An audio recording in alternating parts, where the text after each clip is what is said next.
Isomeria. Antes de entrarmos propriamente na isomeria, convém abrir aqui um parênteses em relação àquilo que é a grande dificuldade da parte da química que estuda, no fundo é este problema da isomeria, que é chamada estereoquímica, que estuda a estrutura a 3 dimensões. E o primeiro problema é exatamente como representar em 2 dimensões uma realidade que é tridimensional. Quando nós olhamos para o carbono, verificamos que ele é tetraédrico. As ligações estão todas em diferentes posições. Podemos verificar que podemos considerar aqui 2 átomos voltados para um lado e outros 2 voltados para o outro, ou eventualmente uma estrutura, como há pouco referi, tetraédrica.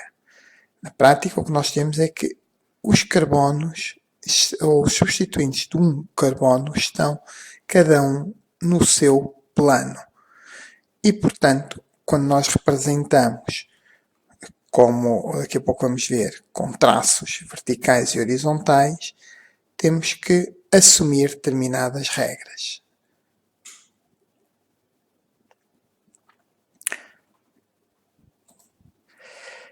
Normalmente, no caso da chamada notação de Fischer, assumimos que os átomos que estão representados por traços horizontais se encontram, como há pouco vimos, projetados para a frente. Os que se encontram por traços verticais estão ou no plano ou para trás do plano. Isto que aqui está representa esta estrutura. Temos aqui um bromo, 2 hidrogénios e depois um grupo hidroxilo e, neste caso, o tal grupo substituinte que aqui está a roxo e um cloreto, um cloro. Neste caso, apresentam-se aqui 2 fórmulas diferentes e que, como estamos a ver, aparentemente são iguais, mas simplesmente troquei a posição deste grupo cor-de-rosa, que aqui está para um lado e aqui está para o outro. Reparem que todos os outros, como este hidroxilo ou os de baixo, estão em planos diferentes. Apenas estão trocados estes 2. E que podíamos pensar que bastava a rotação, mas se sobrepusermos uma com a outra, vamos verificar que é tudo sobreposto, com exceção destes que não se sobrepõem. É aquilo que daqui a pouco chamarei de estereoisómeros. Como eu acabei de referir, esta é a chamada notação de Fischer. No caso dos açúcares, como provavelmente já viram, eles tendem a formar um composto cíclico, aquilo que nós chamamos um semiacetal. E nesta altura tende-se a representar como sendo um anel ou hexagonal ou pentagonal, e a forma como transitamos de uma notação para a outra, escrevendo composto com este formato, os átomos ou os substituintes que se encontram para a direita na notação de Fischer são representados para baixo. Os que se encontram à esquerda são representados para cima. Uma vez tratada esta questão da representação e percebermos que muitas vezes aquilo que aparecem como uns tracinhos e que nos indicam a posição dos átomos e que essa posição é tridimensional, podemos entrar propriamente na chamada isomeria e coloca-se a pergunta do que é um isómero. Quando falamos de isómero, antigamente podia-se fazer a distinção de isómero físico. Hoje em dia, quando se usa o termo isómero, estamos a referir a compostos que possuem a mesma forma molecular e diferente fórmula estereoquímica, ou seja, os átomos estão em posição diferente e, portanto, não são sobreponíveis. vão ter, obviamente, propriedades químicas e físicas diferentes. Antigamente usava-se uma outra denominação, que eram os isómeros químicos, que eram os que possuíam a mesma fórmula empírica, mas diferente fórmula molecular. Era o caso do formaldeído e da glicose, ou, por exemplo, o caso do glicogênio e da celulose, que são polímeros de glicose. No entanto, esta denominação caiu em desuso e, atualmente, quando falamos de isómeros, estamos a falar deste tipo de isomerias em que temos fórmulas diferentes, compostos que são fórmulas estereoquímicas diferentes. Quando falamos de isomeria, muitas vezes faz-se a distinção onde é que está a diferença da fórmula. Quando a diferença é na natureza ou sequência das ligações, não importando o arranjo espacial, dizemos que são isómeros de constituição. É o que acontece com estes compostos, em que a sequência é diferente. Temos aqui COC, aqui CCO. Neste caso, a este tipo de isómero constitucional podemos chamar isómeros funcionais. Porquê? Porque a função química é diferente. Neste caso, temos carbono, oxigênio, carbono. Portanto, um oxigênio entre dois carbonos é aquilo que nós chamamos um éter. Neste caso, um éter dimetílico, porque damos aqui dois grupos metilo. Neste caso, porque temos carbono ligado a um oxigênio, este oxigênio a um hidrogênio, forma-se o chamado grupo OH, o hidroxilo, típico dos álcoois. Portanto, como temos aqui dois carbonos, seria o etano, que está ligado a um álcool, é o chamado etanol. O nosso álcool etílico, o álcool comum. Outro tipo de isomeria constitucional são os isómeros de posição. A função é a mesma, mas a sequência é diferente. Era o que tínhamos aqui, em que temos uma diferente posição. Este era linear, era o N-butano. Aqui, no fundo, corresponde à transferência deste grupo, a troca com este hidrogênio, e passamos a ter, em vez de ser uma molécula linear, uma molécula ramificada, que é o isobutano.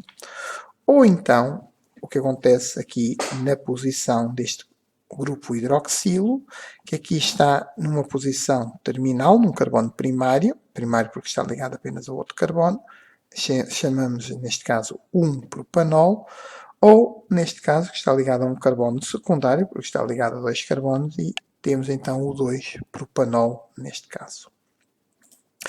Temos depois os isómeros de configuração e conformação. Neste caso, distinguem-se uns dos outros porque, no caso da configuração, a diferença é a rotação de uma ligação que não seja uma ligação simples. Na conformação, é uma ligação simples. É mais fácil olharmos para um exemplo. Temos aqui isómeros de configuração, o caso do chamado ácido fumárico ou do ácido maleico. Reparem que a diferença é a rotação em torno de uma ligação dupla. Já irei mostrar que esta rotação não é possível, naturalmente, porque a ligação dupla tem duas orbitais π que impedem que se dê esta rotação. E, portanto, a passagem deste isómero para este implica sempre a quebra de uma ligação, rotação e estabelecimento novamente da ligação. Neste caso, e porque os grupos ácido carboxílico, COH, estão para lados opostos, chama-se trans, porque estão para o mesmo lado, chama-se cis. Nestes casos, e porque se tratam de compostos orgânicos, é muito comum haver os chamados nome comum, que será diferente. Aqui são isómeros de conformação, porque a diferença corresponde à rotação em torno de uma ligação simples. No entanto, e porque se trata aqui de um composto cíclico, esta rotação não é possível e, portanto, temos isómeros conformacionais ou conformados. Isómeros conformacionais ou isómeros de conformação, perdão. Para percebermos um bocadinho melhor a diferença entre estes compostos, vamos olhar o que acontece numa ligação simples. Numa ligação simples, os carbonos rodam livremente. Claro que se tivéssemos aqui um anel, esta rotação já não seria possível. E, portanto, todos os substituintes podem rodar normalmente de posição. Como estamos aqui a ver, é muitas vezes possível esta rotação. Quando passamos para uma ligação dupla, em que temos as tais orbitais π, estas orbitais π vão impedir a rotação da molécula. Daí que seja possível, para que passe de um para o outro, tivéssemos que quebrar esta ligação e, portanto, os substituintes mantêm-se sempre na mesma posição. Quando estão em posições diametralmente opostas, chama-se trans. Quando estão para o mesmo lado, chama-se cis. Há ainda uma outra definição, que são dos conformes, que são, de acordo com Keiun e Yupac, moléculas numa conformação correspondente a valores mínimos distintos de energia potencial. Ou seja, é o caso dos rotâmeros, que resultam de pequenas alterações, como a rotação de uma ligação simples, muitas vezes que os átomos podem retornar espontaneamente. São, no fundo, as diferentes posições que uma molécula pode ter e correspondem às diferentes espécies químicas. Um dos casos desconformes é o que acontece com os anéis hexagonais, que podem assumir uma conformação de cadeira ou de barco por apenas rotação de ligações. Por vezes, estes conformes, e porque há aquilo que chamamos de impedimentos histéricos, às vezes a rotação não é livre e nessa altura é possível separar estes compostos. Vamos ver o que acontece no caso destas conformações de barco e cadeira.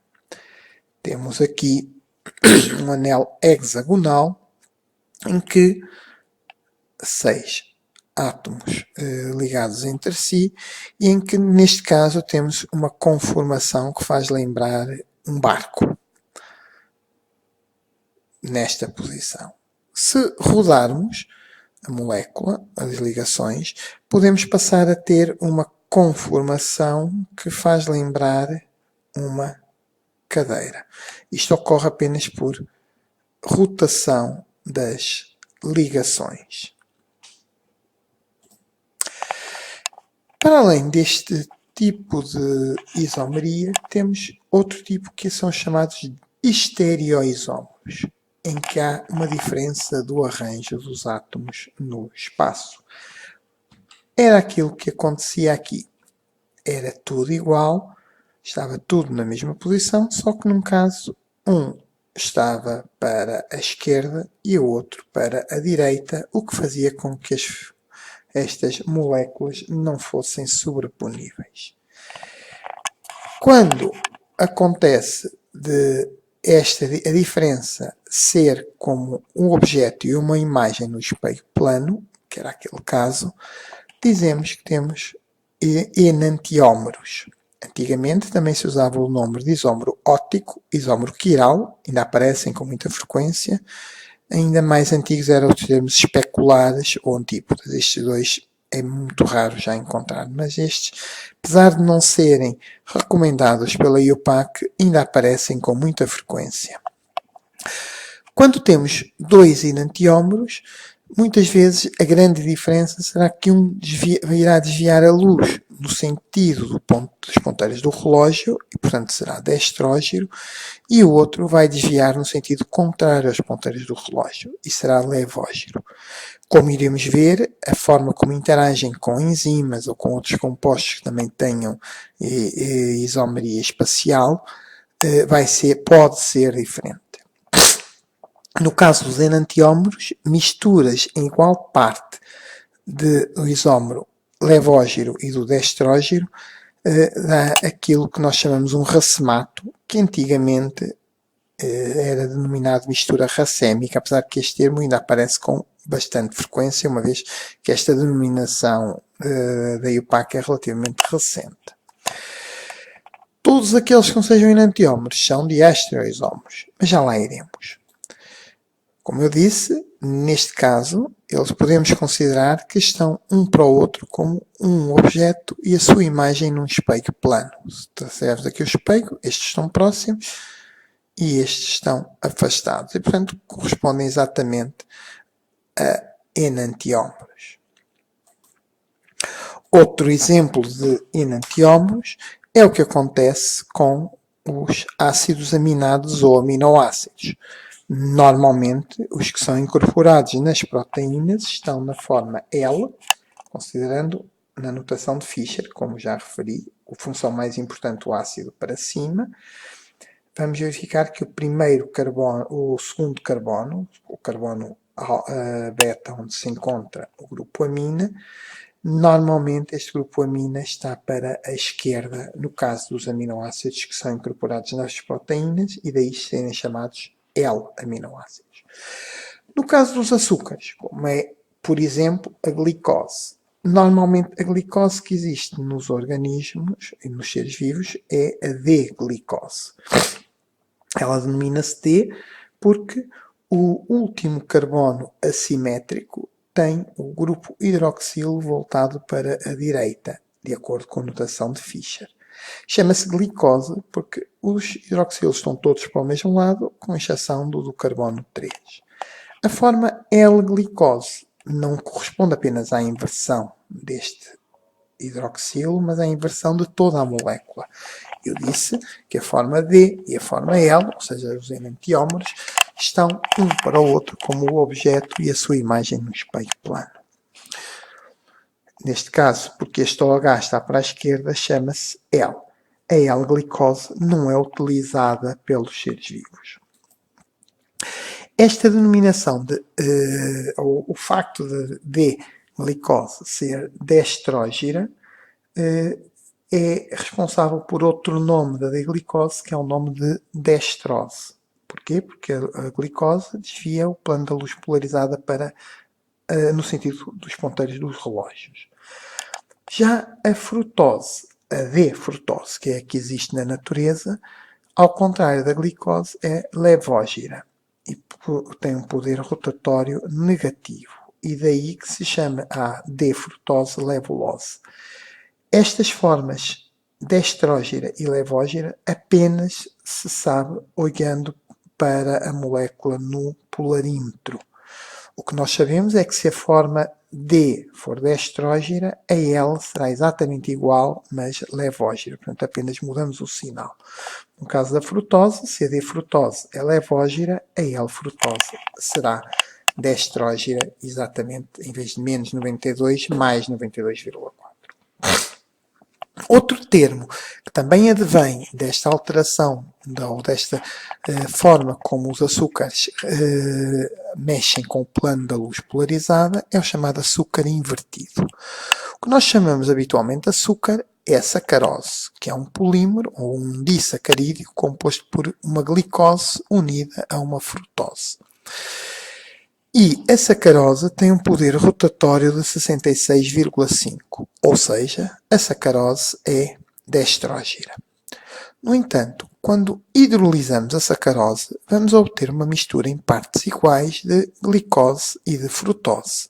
Somando o 52,7 com o menos 92,4, obtemos um valor de menos 39,7, ou seja, a sacarose, que era destrógira, após hidrólise, deu uma mistura que era levógira. E é exatamente por isso que se chama açúcar invertido à sacarose hidrolisada. Como eu referi, todos os estereoisómeros que não são enantiómeros chamam-se diastereoisómeros. E, por exemplo, estes dois compostos, que já não estão um para o outro como o objeto e a sua imagem no espelho plano, são diastereoisómeros.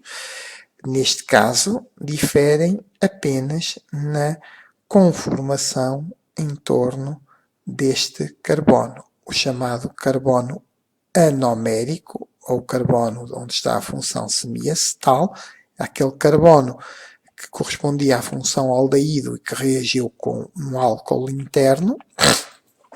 E, portanto, a este tipo de diastereoisómeros também podemos chamar anómeros. Também são epímeros, já vamos ver o que é a definição de epímero, mas é um tipo especial de epímeros porque é em torno do carbono anomérico e daí o nome anómeros. Normalmente temos uma forma alfa e uma forma beta.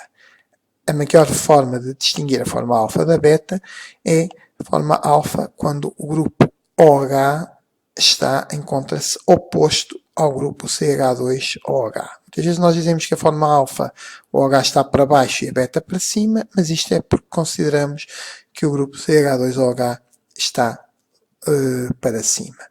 Mas na realidade a fórmula correta é dizer que estão para o mesmo lado na forma beta, para lados opostos na forma alfa.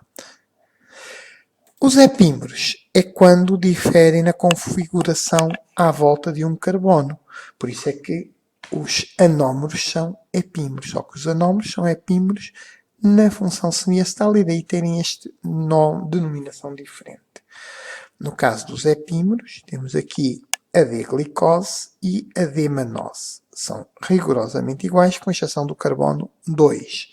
Daí chamarmos epímeros. A glicose e a manose são epímeros no carbono 2. Já a galactose e a glicose são epímeros no carbono 4. Vamos até ver mais tarde que a enzima que no nosso organismo converte a galactose em glicose chama-se exatamente 4-epimerase.